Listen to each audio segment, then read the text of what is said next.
मुलांनो, आज आपण व्याकरणातील दुसरा प्रकार पाहणार आहोत. तो म्हणजे आहे वाक्य प्रकार. याआधी आपण शब्दांच्या जाती पाहिल्या आणि त्या शब्दांच्या माध्यमातूनच काय बनत असतात, विविध प्रकारची वाक्य बनत असतात. तर त्याच वाक्यांचे प्रकार मुलांनो आज आपण पाहणार आहोत की वाक्याचे कोणकोणते प्रकार आहेत. आपल्याला परीक्षेमध्ये वाक्य प्रकाराचा 4 मार्कांसाठी प्रश्न येत असतो. 2 मार्क वाक्य प्रकार ओळखायला आणि 2 मार्काचा प्रश्न जो आहे तो येतो आपल्याला वाक्यात परिवर्तन करण्यासाठी, म्हणजे सूचनेनुसार वाक्यात बदल करा. तर पहिल्यांदा आपण आज पाहणार आहोत वाक्य कशाला म्हणतात आणि वाक्याचे किती प्रकार आहेत. तर चला तर बघूया. सर्वात आधी मुलांनो आपण पाहूया वाक्य म्हणजे काय, वाक्य कशाला म्हणतात, वाक्य किसे कहते हैं. तर बघा, शब्दांच्या अर्थपूर्ण समूहाला वाक्य असे म्हणतात. शब्दों के अर्थपूर्ण समूहों को क्या कहते हैं, वाक्य कहते हैं. कोई भी अर्थपूर्ण वाक्य होने के लिए, बनने के लिए उस वाक्य में अर्थपूर्ण शब्दों का समूह होना आवश्यक है. त्याच्या पुढे मी लिहिलेलंच आहे बघा मुलांनो की वाक्यामध्ये किंवा वाक्य अर्थपूर्ण होण्यासाठी मुलांनो त्या वाक्यामध्ये कर्ता, कर्ता, कर्म, क्रियापद असावे लागते. कोई भी वाक्य अर्थपूर्ण होने के लिए बच्चों उस वाक्य में क्या होना चाहिए, सब्जेक्ट, ऑब्जेक्ट एंड वर्ब. कर्ता, कर्म आणि क्रियापद त्या वाक्यामध्ये असणे गरजेचं आहे. जर आपल्या वाक्यामध्ये अगर हमारे वाक्य में कर्ता, कर्म, क्रियापद नहीं है तो हमारा वाक्य जो है वो बच्चों अर्थपूर्ण नहीं है. चलिए उसके आगे देखते हैं. मैंने यहाँ पे एग्जाम्पल देखा है, देखो अर्थपूर्ण वाक्य का. उदाहरणार्थ बघा, सुरेश अभ्यास करतो. सुरेश पढ़ाई कर रहा है. सुरेश क्या है, यहाँ पे करता है. अभ्यास क्या है, कर्म है. और करतो क्या है बच्चों, क्रियापद है. अगर वाक्य ऐसा होता कि सुरेश करतो अभ्यास या सुरेश करतो, सुरेश काय करतो ये हमें पता चल रहा है क्या, नहीं. तो इसीलिए वाक्य अर्थपूर्ण होने के लिए वाक्य में कर्ता, कर्म और क्रियापद होना बहुत ही आवश्यक है. अगर वाक्य में कर्ता, कर्म, क्रियापद नहीं है तो हमारा वाक्य जो है वो अर्थपूर्ण नहीं है. दुसरं पण बघा, दुसरं पण एक वाक्य मी दिलेले आहे. तर दुसरं एक वाक्य आहे मुलांनो आपलं की मुले क्रिकेट खेळत आहे. मुले काय आहे, क्रिकेट आहे. मुले काय आहे, करता आहे, सॉरी. क्रिकेट काय आहे, कर्म आहे आणि खेळत आहे काय आहे, क्रियापद. फक्त आपल्या वाक्यामध्ये हे 2च शब्द जर असते, काय असते आपल्या वाक्यामध्ये, अगर हमारे वाक्य में सिर्फ यही 2 शब्द होते तो हमारा वाक्य अर्थपूर्ण होता क्या, नहीं. मुले क्रिकेट खेल रहे हैं, देख रहे हैं या क्या कर रहे हैं ये हमें पता चल रहा है क्या, नहीं. हमें पता किससे चल रहा है, इससे, खेलत आहे. बच्चे क्रिकेट क्या कर रहे, खेल रहे. इसीलिए वाक्य अर्थपूर्ण होने के लिए वाक्य में कर्ता, कर्म और क्रियापद होना बहुत ही आवश्यक है. अगर वाक्य में कर्ता, कर्म, क्रियापद नहीं है तो वाक्य अर्थपूर्ण होगा नहीं. इसीलिए यहाँ पर देखो नीचे लिखा भी है, अशा प्रकारे वाक्य रचना असावी लागते. इस प्रकार से हमारे वाक्य की रचना होनी चाहिए, कर्ता, कर्म और क्रियापद. हिंदी मराठी में पहले कर्ता आता है, कर्म आता है, फिर क्या आती है, क्रिया यानी क्रियापद आता है. जैसे इंग्लिश में उसे सब्जेक्ट, ऑब्जेक्ट एंड वर्ब कहते हैं. चलिए आगे देखते हैं बच्चों. वाक्याचे 2 प्रकारात वर्गीकरण केले जाते. वाक्यों का 2 प्रकार में वर्गीकरण किया जाता है, डिवीजन या डिवाइड करते हैं वाक्यों को। पहिला आहे अर्थावरून पडणारे प्रकार, वाक्याच्या अर्थावरून पडणारे प्रकार, आणि दुसरा आहे मुलांनो स्वरूपावरून पडणारे प्रकार। तर आपल्याला 9वी आणि 10वीसाठी फक्त अभ्यासक्रमामध्ये कोणते प्रकार अभ्यासायचे आहेत? अर्थावरून। आपल्याला या ठिकाणी अर्थावरून पडणारे वाक्यांचे प्रकार पाहायचे आहेत। हमें यहाँ पर पढ़ने के लिए दो प्रकार कौन से प्रकार देखने हैं हमें? अर्थ के, उसके मीनिंग के आधार पर जो प्रकार वाक्य के होते हैं वो हमें पढ़ने के लिए है। तो उसमें कौन से प्रकार आते हैं बच्चों? पहला है विधानार्थी वाक्य, जिसे कहते हैं साधारण वाक्य, और विधानार्थी ही वाक्य के दो उपप्रकार है। इट्स अ फर्स्ट, पहला है होकारार्थी वाक्य और दूसरा है नकारार्थी वाक्य। होकारार्थी वाक्य यानी जिसमें हाँ है, और नकारार्थी यानी जिसमें ना है। त्यानंतर दुसरा प्रकार मुलांनो आहे तो आहे प्रश्नार्थी वाक्य। कोणता आहे? प्रश्नार्थी वाक्य। दुसरा वाक्याचा प्रकार आहे आपला तो म्हणजे प्रश्नार्थी वाक्य। तीसरा है प्रश्नार्थी वाक्य में क्या पूछते हैं? प्रश्न। जिस वाक्य में प्रश्न है वो क्या हो गया? आपका प्रश्नार्थी वाक्य हो गया। तीसरा है उद्गारार्थी वाक्य, जिस वाक्य से हम अपने भाव को, मन के भाव को व्यक्त करते हैं उसे कहा जाता है उद्गारार्थी वाक्य। और चौथा प्रकार है हमारा ते म्हणजे आहे आज्ञार्थी वाक्य। जिस वाक्य में हम किसी को आदेश देते हैं कोई भी कार्य करने का, उसे कहा जाता है आज्ञार्थी वाक्य। यहाँ पे मैंने शुरुआत का लिखा भी है बच्चों कि होकारार्थी वाक्य व नकारार्थी वाक्य, ये जो है वाक्य है विधानार्थी वाक्याचे उपप्रकार आहेत। यानी होकारार्थी और नकारार्थी वाक्य जो है ये किसके उपप्रकार है? विधानार्थी के उपप्रकार है। आज्ञार्थी यानी जिसमें आदेश दिया हो कोई भी काम करने का। ठीक है, इसके बाद बच्चों हम देखेंगे नेक्स्ट जो है हमारा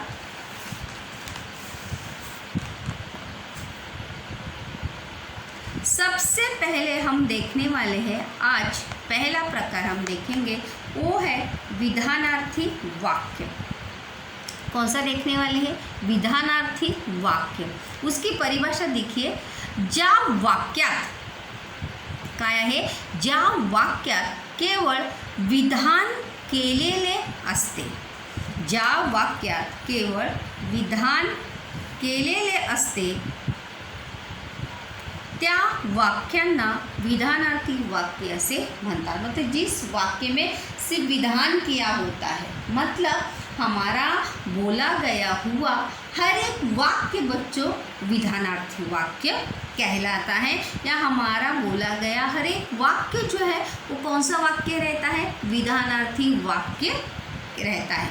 और यहाँ पे मैंने देखो लिखा भी है कि आपण बोलताना जास्तीत जास्त विधानार्थी वाक्यांचा उपयोग करतो। हम ज़्यादा से ज़्यादा बोलते समय, कन्वर्सेशन करते समय, बातचीत करते समय, जब हम एक दूसरे के साथ बात करते हैं तो हम कौन से वाक्य प्रकार का उपयोग करते हैं? विधानार्थी वाक्य प्रकार का उपयोग करते हैं ज़्यादा से ज़्यादा। यहाँ पे मैंने उदाहरण भी लिखा है। उदाहरणार्थ मी अभ्यास केला, राजेश कंपनीत कामाला आहे। इस प्रकार के वाक्यों को साधारण वाक्य यानी विधानार्थी वाक्य जो है वो कहा जाता है। इसके बाद मैंने यहाँ पे तुरंत ही बच्चों वहाँ पे दूसरा भी होकारार्थी और नकारार्थी का लिखा है। तसेच ज्या वाक्यात आहे क्रियापद असते त्या वाक्यांना होकारार्थी वाक्य असे म्हणतात। मतलब जिस वाक्य में आहे यह क्रियापद है वो वाक्य क्या हो गया? होकारार्थी हो गया। क्या हो गया बच्चों? होकारार्थी वो वाक्य हो गया। देखिए, तसेच ज्या वाक्यात आहे क्रियापद है वो है होकारार्थी, आणि ज्या वाक्यात नाही क्रियापद है, नहीं क्रियापद है, वो वाक्य कौन सा हो गया? नकारार्थी वाक्य उसे कहते हैं। यहाँ पर मैंने उदाहरण लिखा है, देखो, सुधीर अभ्यास करत आहे, यहाँ पे आहे है, इसलिए ये कौन सा वाक्य हो गया बच्चों? होकारार्थी हो गया। त्यानंतर दूसरा है सुधीर, उसी का सेम टू सेम मैंने सेंटेंस लिया है, सुधीर अभ्यास करत नाही, ये क्या हो गया? नकारार्थी। Positive sentence and affirmative sentence and negative sentence, होकारार्थी और नकारार्थी। सुधीर पढ़ाई कर रहा है, सुधीर पढ़ाई नहीं कर रहा है। तो जब आहे है तो कौन सा वाक्य? होकारार्थी, और नहीं है तो कौन सा वाक्य? नकारार्थी। तो इस प्रकार से विधानार्थी वाक्य का प्रकार हमने बच्चों देखा कि जो वाक्य जो है ज़्यादा से ज़्यादा उस वाक्य का उपयोग जो है बच्चों, हम बोलते समय उस वाक्य का उपयोग जो है ज़्यादा से ज़्यादा हम करते हैं। ठीक है, अभी हम बच्चों दूसरा प्रकार देखने वाले हैं। त्या प्रकाराचं, उस प्रकार का नाम है बच्चों प्रश्नार्थी वाक्य। क्या है उसका नाम? प्रश्नार्थी वाक्य। ज्या वाक्यात कर्त्याने प्रश्न विचारलेला असतो त्या वाक्यांना प्रश्नार्थी वाक्य असे म्हणतात। जिस वाक्य में कर्ता जो है प्रश्न पूछता, मतलब अगर इसका सिंपल डेफिनेशन, सिंपल परिभाषा बच्चों अगर इसकी हम देखेंगे तो वो क्या होगी? जिस वाक्य में प्रश्न पूछा गया है वो वाक्य क्या हो गया? प्रश्नार्थी वाक्य हो गया। जिस वाक्य के अंत में प्रश्नवाचक चिन्ह है वो वाक्य क्या हो गया? प्रश्नार्थी हो गया। उदाहरणार्थ, आई तू कोठे जाणार आहे, यामध्ये तू हा वाक्यातील कर्ता आहे। ये प्रश्न क्या पूछा है? माँ तुम कहाँ जाने वाली हो। तो प्रश्न किसने पूछा है? तू ने पूछा है। तू यानी कौन? तुम। तो तू हा वाक्यातील कर्ता आहे। तू जो है वो क्या है? वाक्य में का कर्ता है, क्योंकि उसने वो प्रश्न पूछा है। आगे लक्षात? अगर इसके आगे देखते हैं बच्चों, प्रश्नार्थी वाक्यात देखिए, प्रश्नार्थी वाक्यात क या अक्षराने सुरू होणारे प्रश्नवाचक शब्द असतात। प्रश्नार्थी वाक्य में क इस अक्षर से शुरू होने वाले प्रश्नवाचक शब्द होते। जैसे इंग्लिश में WH से क्या पूछते हैं? प्रश्न पूछते, हु इज, वाई, हु, हाउ। तो उसी प्रकार से मराठी में क इस अल्फ़ाबेट से, क या 12 खड़ी के शब्द से क्या पूछे जाते हैं बच्चों? प्रश्न पूछे जाते। देखो यहाँ पर उदाहरण भी दिलेले आहेत मी। का, क्यों, कोण, कौन, केव्हा, कब, कोणता, कौन सा, काय, क्या, कोणती, कौनसी, कोणते, कौनसे, कधी, कब, कोठे, कहाँ, किती, कितना, कशाला, कोणी, किसने, कशी, कैसी, किती याने कितना, कशाला, क्यों, कोणी, किसने, कशी, कैसी, कसे, कैसा, कसा, कैसा, कोणत्या, कौनसे या कौनसा इत्यादी प्रश्नवाचक शब्दांचा उपयोग प्रश्नार्थी वाक्यात त्यांच्या अर्थानुसार करतात। इस प्रकार से इन सभी क से शुरू होने वाले प्रश्नवाचक शब्दों का प्रयोग जो है बच्चों हम प्रश्नार्थी वाक्य में करते हैं, उनके अर्थ के अनुसार। कहीं भी उसका यूज जो है वो करना नहीं है। और दूसरी ज़रूरी बात, प्रश्नार्थी वाक्य पहचानने का सबसे आसान तरीका जो है वो क्या है? प्रश्नार्थी वाक्याच्या शेवटी काय असते? प्रश्न चिन्ह असते।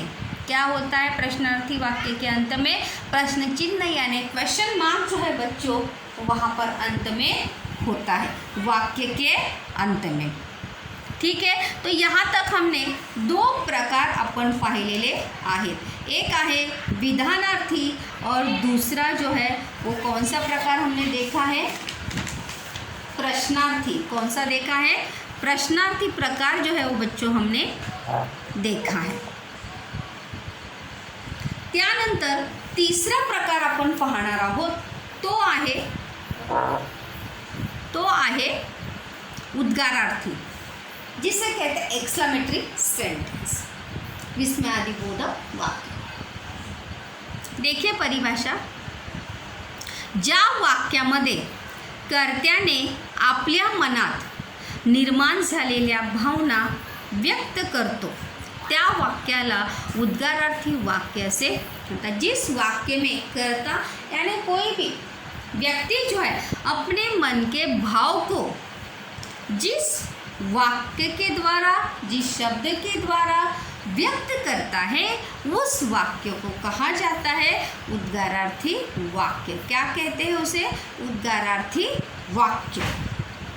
उद्गारार्थी वाक्य के शब्द देखिए, अबब, अरे रे रे, छे, किती, शाबास इत्यादी उद्गारवाचक शब्दांचा उपयोग करता। इतने ये सभी शब्दों का उपयोग जो है हम उद्गारवाचक वाक्यों में या उद्गारार्थी वाक्य में जो है हम करते। कभी कभी देखो वो शब्द लिखने में भी हमारी मिस्टेक हो जाती, तो शब्द जो है तो नीट लक्षात ठेवायचे। उद्गारार्थी, द का नीचे हलक तुटेगा, उद्गारार्थी उच्चार पण लक्षात ठेवायचा आहे, उद्गारार्थी वाक्य। त्यानंतर त्याच्या भावना बघूया आपण। आनंद, दुःख, घृणा, आनंद, दुःख, घृणा, प्रशंसा, आश्चर्य, होकार, नकार हे दर्शविण्यासाठी, मतलब दुःख, खुशी, घृणा, तिरस्कार, प्रशंसा, अचरज, ये सभी दिखाने के लिए, जताने के लिए हम उद्गारार्थी वाक्यों का प्रयोग बच्चों करते हैं। यहाँ पे उदाहरण भी दिए मैंने, अब कितना बड़ा सांप, अरे रे रे तो बेचारा पडला, मतलब बहुत बुरा हो गया कि वो गिर गया। छे, ते मला मुळीच जमणार नाही, नहीं वो मेरे से हो पाएगा नहीं। उसके बाद उद्गारार्थी वाक्य पहचानने का बड़ा ही आसान तरीका बच्चों वो है की उद्गारार्थी वाक्यात उद्गारवाचक चिन्ह असणे आवश्यक असते। जिस वाक्य में उद्गारार्थी चिन्ह है या उद्गारवाचक चिन्ह है बच्चों, वो वाक्य क्या हो गया? उद्गारार्थी हो गया। तो पहचानने के लिए बड़ा ही आसान ये तरीका है। त्यानंतर आपण चौथा प्रकार पाहणार आहोत, आज्ञार्थी। ज्या वाक्यामधून आज्ञा, आशीर्वाद, आज्ञा यानी आदेश, आशीर्वाद, विनंती, विनती, उपदेश, प्रार्थना इत्यादी गोष्टींचा बोध होतो अशा वाक्यांना आज्ञार्थी वाक्य असे म्हणतात। मतलब जिस वाक्य से सिर्फ आज्ञा ही नहीं, ऑर्डर ही नहीं, इन सभी भावों का, ये सभी भाव जो है आज्ञार्थी वाक्य में आते हैं, उन वाक्यों को क्या कहा जाता है? आज्ञार्थी वाक्य बच्चों कहा जाता है। मैंने यहाँ पे हर एक भाव का उदाहरण भी लिखा है। ते पुस्तक मला दे, वो किताब मुझे दो, इसमें क्या है? आज्ञा है। देव तुझे कल्याण करो, आशीर्वाद, भगवान तुम्हारा भला करे, जब आशीर्वाद देते हैं किसी को तब। कृपया शांत बस, कृपा करके क्या रखिए? शांति बनाए रखिए। ये क्या की है? यहाँ पर इस वाक्य में विनती की है। हर वाक्य में बच्चों आदेश या ऑर्डर है, लेकिन उसको बोलने का तरीका, लिखने का तरीका जो है वो क्या है? अलग है। देवा मला पास कर, भगवान मुझे पास करो। प्रार्थना, हम भगवान को धमकी देते हैं क्या, हे भगवान मुझे पास कर, नहीं, हम विनती करते हैं भगवान को। इसीलिए जो हम प्रार्थना करते हैं वो भी किस में आती है, आज्ञार्थी वाक्य में ही बच्चों आती है। 5वां है प्राणी मात्रांवर दया करा। ये उपदेश यानी अच्छी बातें, हम कहते हैं ये करो वो करो, ये क्या है, उपदेश। सफाई रखो, स्वच्छता रखा, इकडे थूंकू नका, यहाँ वहाँ थूकना मना है, ये सभी क्या है, उपदेश यानी लोगों को समझाने के लिए की गई बातें हैं। तो ये सभी 5 जो चीज़ें याद रखनी है, आज्ञा, आशीर्वाद, विनती, प्रार्थना, उपदेश, इसका समावेश जो है वो किस में होता है, आज्ञार्थी वाक्य में बच्चों होता है। त्यानंतर सबसे ज़रूरी बात बच्चों, आज्ञार्थी वाक्याचे क्रियापदच हे आज्ञार्थी असते। आज्ञार्थी वाक्य का क्रियापद ही क्या होता है, आज्ञार्थी होता है, क्योंकि उसके क्रियापद में ही क्या होती है, आज्ञा होती है कि ये करो, खाली बस, इकडे जा तिकडे जा।